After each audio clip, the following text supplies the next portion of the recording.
போடுங்கம்மா, ஒரு ரூபா ரெண்டு ரூபா மறுபடியும் போடவா, மறுபடியும் போடவா. ஆமா, நீ யாரும் எங்கம்மா பிடிச்சது எனக்கு பிடிச்ச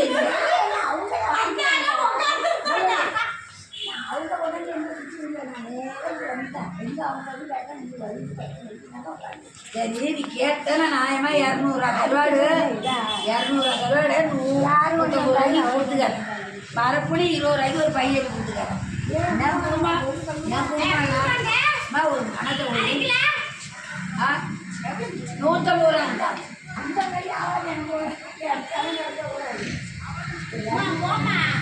ரூபா போடலாமா? இதே நான் தண்ணி தான் கொடுக்குறேம்மா. இவன் எனக்கு ஒரு டீ வேணாலும் காய்ச்சி கிடந்தா போதும். அவன் எல்லாம் செய்வா. நீ இன்னும் நின்றுக்கிட்டே இல்லையா? நீ 12 மணி வரைக்கும் நின்றுக்கிட்டே நான் எடுத்து போட்டுக்கிட்டே இருக்கிறேன்.